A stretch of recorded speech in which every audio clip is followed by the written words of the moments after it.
Hello everybody, it's Frugal Streamer, and I am currently using the world's first PTZR camera, courtesy of OBSBot. They just released the Tail 2 that is on the market now for, currently on the talking point, it is $11.99 USD in retail, but I think you can get a pre-sale deal for $1,000.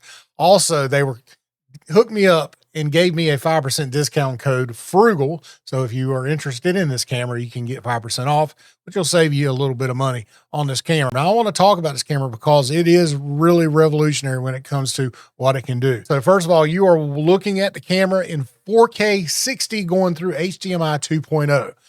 This camera is fantastic. And I just so happen to have two of them that I can display. So this current one that you're looking at, I need to say this now. This is an engineering sample. This is the retail version. First of all, the webcam itself, or the webcam, I call it a webcam. It's not a webcam. It's well beyond the webcam. It is a PTZR camera. In the box, you get a guide. You get one USB cable, but you actually get two of these. One is colored. This one's colored red, as you can see here, and the other one is a standard black. The reason they do that is because one can be used for charge cable. The other one is your data cable. I think this is the one that you use for your charge cable. You also get two of these adapters. These are for your RS-232 connections, which we'll talk about in a second. But basically, these are used for PTZ controllers in a professional style broadcast situation. Okay, for content creators, unless your niche is you talk about professional level broadcast and you have $1,000, $2,000 controller, then you probably won't talk about these, but they do come with the camera, which plugs directly into these little 2.5 millimeter ports in the back of the camera. All right, so let's talk about the camera. Okay, first of all, let's talk about the AI tracking. AI tracking is, they call it AI tracking 2.0. Okay, it has a lot of neat functions with it. Obviously, you can track a single person with it. You can track in group mode, and it will frame automatically for that, which is really nice.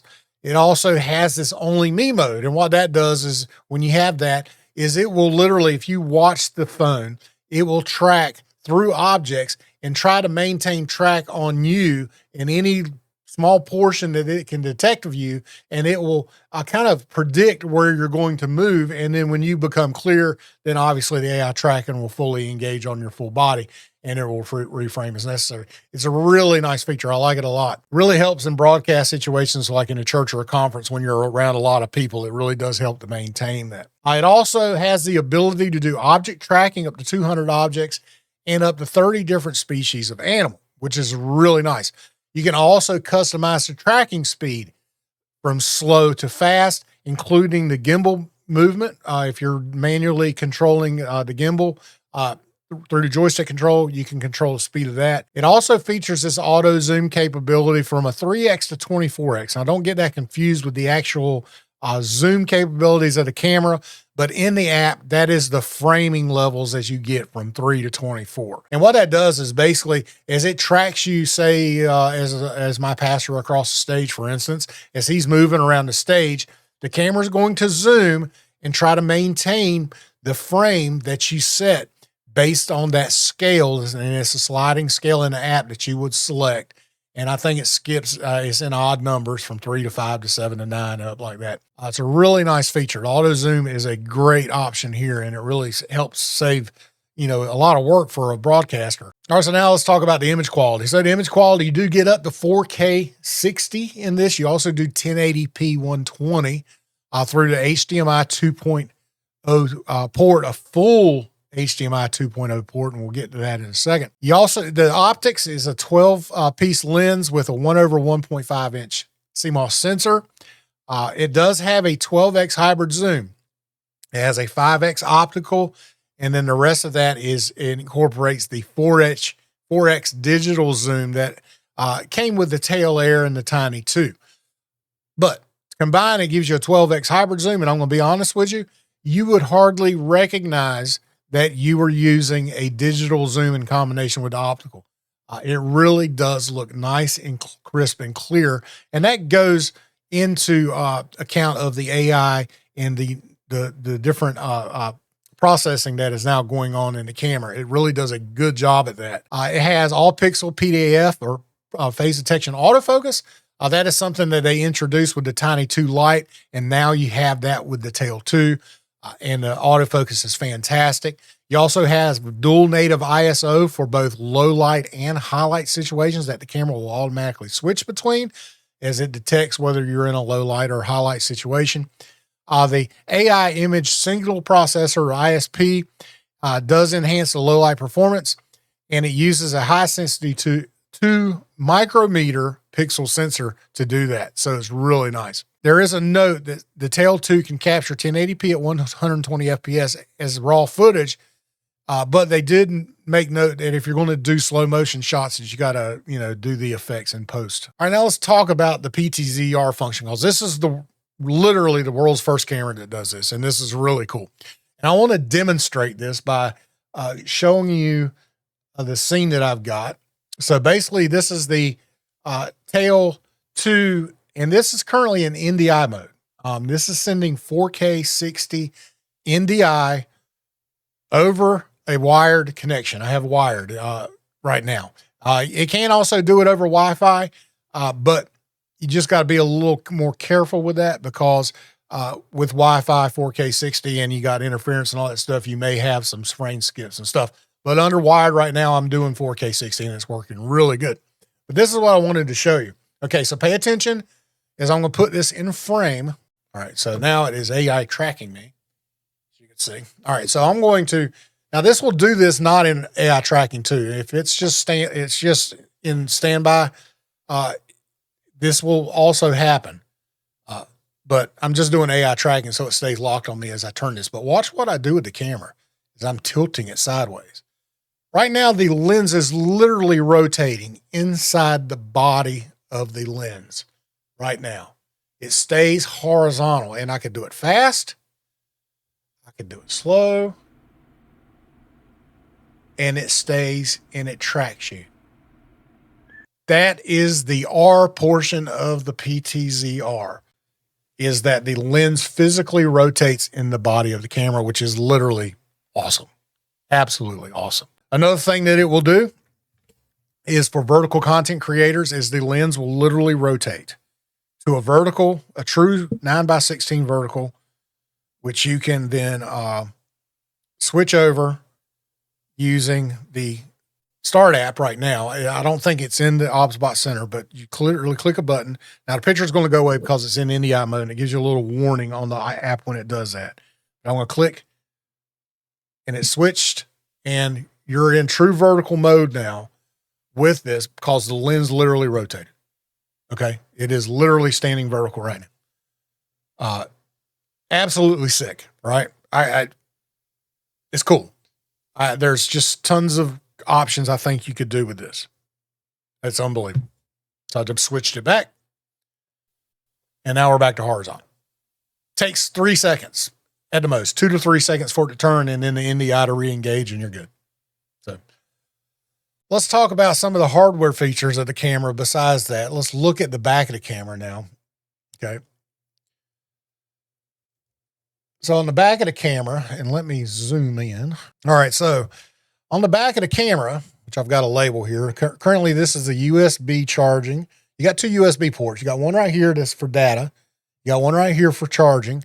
This is your Ethernet port, a full-size Ethernet port with PoE plus capability, which is nice. So if you power over Ethernet, if you have a switch that has power over Ethernet or a router that does that, you have this ability now, which is nice. This is an SDI 3G port. So this will do up to 1080p 60, but it's raw, uncompressed, and you can run this over super long distances, which is nice. This would be used like if you had a video switch or something like that. A lot of video switchers, professional level video switchers, use SDI connection. This is the HDMI 2.0 port. Again, full-size HDMI.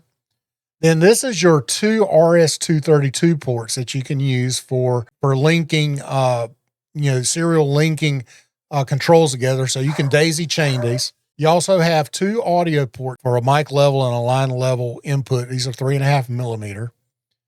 And then obviously you can see that this has ventilation. So there is a built-in fan with this because this battery in this thing is huge. And you get for me, realistic use at 1080p 60, between 3.5 and 4 hours of battery life on this without a charge and without any external power source. On the side here, you also have what you can see is a micro SD card slot. So you can record directly to the camera, which is also really nice in 4K 60. So that is really the hardware setup of the camera, the physical dimensions of the camera. Oh yeah, also I wanted to show you this. So I do have the tail layer, if you're wondering the difference in the size between the two. So here's your tail layer. This is the original kind of production level camera that was kind of the bridge between content creators and use for environments such as conferences and churches and that sort of thing. But you can kind of see the difference between the two. All right, let's talk about the different protocols that are available with the Tail 2. So obviously NDI is a big one. Now you have to buy a license separately with the camera. That's going to be another $99, I believe, USD. So with this setup, based on the retail price on the talking points of $11.99 plus $9.99, basically it's a $1,300 camera. Okay, with my current configuration, that's what you need to think about. It's not a cheap camera by any stretch of imagination, but it does support NDI HX3. That is so that you can transmit nice quality signal over Wi-Fi. It is compressed. You also have 3D for AR and VR live production. It also supports RTMP, RTSP, Visca, Pelco D, Pelco P, and SRT. So the Pelco P and the Pelco D are for controllers, PTZ controllers. One is for rough control or coarse control. The Pelco D gives you fine control. Okay, so if you have a controller that's compatible with one of those two protocols, well, the Tail Layer 2 or the Tail 2 works fine with it. SRT obviously is a secure, reliable transmission. It's type of protocol that happens to work in OBS that you can use and to get a nice, reliable video signal even over unstable networks, and it does work pretty well. I personally am a fan of the NDI because it's just super simple. It's the best quality in my opinion, and it's near zero latency, which is awesome. Now this camera does come with 2 tally lights. It's actually really cool. So let me switch because I need to show you, because this is actually really nice too, because it actually shows you the tally light when you bring the camera live inside of OBS. I don't know how it knows it, but when you switch it to the program, it puts the tally light red so that it'll tell you. Okay, so get it up here. As you can see, right there, you got a tally light across the top here. That's tally light for red. So this tells you what mode it's in. So right now it's green. It's not tracking me. If this was blue, it would be AI tracking me. It kind of gives you an idea. You also have the battery indicator across the front. It's nearly dead, so that's why I hooked it up to power. That's why the USB's on there to keep it running. It's been running all morning, so. But the tally lights are really nice. That's a really nice feature, and it's another first for cameras like this. Another thing that's nice, we were talking about the battery. The battery is a 5,000 milliamp hour battery that they say will give you up to 5 hours of continuous video. Realistic at 1080p 60 is more like 3.5 to 4 hours, which is what I experience. It gets me basically through both of my services if I start the cameras right at 9 o'clock, which is right when we start the first service. So, and it does support Wi-Fi 6. So that's another thing. And it does have a bipolar antenna design to give you a nice, stronger, ultra reliable signal. The softwares that it can be used with, obviously the OBSBot Start, which is your mobile app right here. You also can use OBSBot Center, which is your desktop app, and you can use OBSBot Live. I've yet to use OBSBot Live. That's a new thing for me.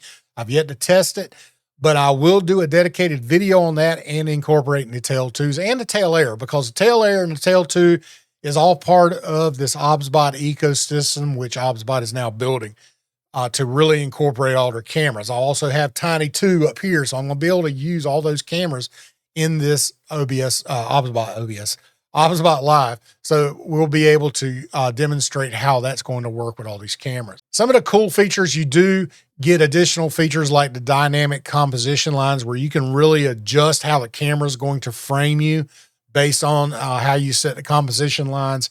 inside of the OBSBot Start and OBSBot Center. It just gives you extra creative control, which is really nice. The AI powered face frame is really nice. And this is really something that I haven't had a chance to really do it yet, but it's when you basically have two individuals that are in an interview or podcast type scenario. It can detect the left face and the right face, and then it can auto frame to just kind of give you a better framing for your production for those type situations for podcasts or interviews or recordings. If you want to check out the tech specs and all that, I'll provide a link down below in the description where you can find out about the Tail 2. I do appreciate OBSBot sending me both the Tail 2s for doing reviews, guides, and also what I want to do is really incorporate it into our broadcast at our church and show different ways that would work with all of the different functions that the Tail 2 provides. And mainly the ways that we would be able to do it is through using NDI, using both wired Wi-Fi, using the OBSBot Center, using the virtual camera and multiple cameras all at one time, and then using the HDMI. That is our primary means that we would be using it at church, and I intend on doing that by doing more of a kind of a vlog style video and how I have them set up in my workflow. And then also I will show you here how you can use it in various type of content for YouTube and that sort of thing, including vertical content, which is the greatest thing. This camera's awesome. Let's be honest. It's not cheap. Okay. $1,300 with the configuration that I have with the NDI license is not cheap, but you will not find a camera on the market right now with this amount of features, what this camera can do for the same price. During my live stream earlier today, for instance, I showed the price of the PTZ Optics Move 4K, okay, which is kind of considered more of a budget-friendly camera that's kind of in the mid-range market for these PTZ cameras, and it's $2,000, okay? And it doesn't have all the capabilities that this does. So, for the price, yes, it's expensive, but for the price, it is a very good value. And for churches that are looking for something like this, or schools for conferences, these cameras are invaluable for what they will provide you in all the different situations. So again, thank you, OBSBot, for sending me this camera. I really enjoy using the Tail 2s, and I'm looking forward to all the different guides and reviews and different use cases that you can use this for. So I want to provide those right here on this channel. So if you want to see more content like this, please subscribe to the channel, hit the like for this video to help the algorithm, and click the bell for notifications, and you'll know I have a video that goes live. Thank you, everybody, for watching. I do appreciate it. If you do have specific questions about the Tail 2 and how you can use it or how well it works in certain situations, drop a comment down below. I will do my best to try to answer those questions for you. But anyway, I do appreciate this. It's just kind of an unfiltered kind of talk on the Tail 2 because I just wanted to get this out there. It's just a great camera, and I'm glad that it's now available for everybody to be able to buy. So again, if you got any questions, drop a comment down below and I'll answer. Thank you, everybody, for watching. I do appreciate it. We'll see you later.